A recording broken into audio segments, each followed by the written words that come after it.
Pâques, c'est le passage dans lequel Yeshua veut nous faire entrer, un passage au-delà du moi et du soi auquel l'être humain s'identifie, un passage au-delà de l'être pour la mort, qu'il prend pour son être. Ce n'est pas parce que cet être pour la mort existe qu'il songe à le nier, que c'est là le tout de l'être. Il y a de l'autre, et ce n'est pas seulement de l'autre vie, de l'autre monde et autre au-delà, au-delà du par-delà, diraient les bouddhistes. C'est un autre, je suis, dans lequel on entre par le lâcher-prise, l'abandon de sa volonté propre, ou plutôt la remise de son esprit dans un plus vaste esprit. Que ta volonté soit faite, c'est la parole inauguratrice de la Pâque, la parole fondatrice du plus grand repos. Cette parole vécue au quotidien n'est pas celle d'une soumission ou d'un fatalisme, c'est l'acte de la plus haute intelligence, l'ouverture d'une conscience humaine à la conscience d'être, devenant « je suis ». Encore une fois, quelle est la volonté de Dieu? C'est tout ce qui est là. Si cela n'était pas voulu par l'être, cela ne serait pas. Quelle est la volonté de Dieu en moi? Que veut le plus grand amour?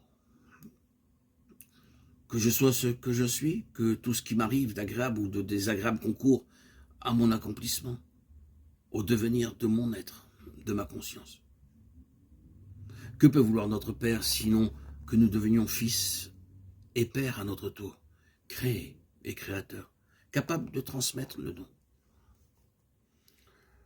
Plus que celle de la soumission et parfois de la démission, la parole, que ta volonté soit faite, est celle de la confiance absolue dans ce don qui se transmet à travers nous et qui, au moment où nous y adhérons, nous fait passer au-delà de la peur et de toute cette tyrannie.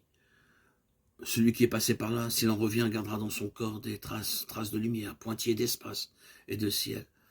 Nous voici alors arrivés à la fin de la première partie du Notre Père, où sont exprimés les trois grands désirs de Yeshua: honorer, sanctifier le nom de son Père, la conscience d'être « je suis » qui se donne, être libre pour vivre dans cet esprit afin que son règne vienne en tout et en tous, et que sa volonté, la volonté de l'être qui se donne, conduise chacun à son accomplissement. Tout cela, Yeshua ne désire pas le vivre au ciel, dans l'espace sublime et spirituel de ses plus hautes pensées, mais sur la terre, dans ce corps, dans cette matière. Vive la conscience d'être « je suis » dans cette vie, dans son être pour la mort. De même façon que certains veulent faire du ciel le plus bel endroit de la terre, Yeshua veut faire de la terre le plus bel endroit du ciel. Ce sont évidemment des images, mais qui nous invitent à la non-dualité, à la non-opposition du ciel et de la terre. Ne pas séparer ce que la conscience d'être unit, non seulement le ciel et la terre, mais la matière et l'esprit, l'éternité et le temps, l'infini et le fini, l'homme et la femme, l'humain et le divin. C'est cette non-dualité ou cet esprit de synthèse, comme en bonne théologie on appelle l'incarnation. Yeshua, c'est l'homme qui a mis Dieu sur la paille et qui a mis le ciel sur la terre et qui nous demande de faire de même. De moins rêver à d'autres mondes, mais de faire en sorte que celui-ci soit habitable.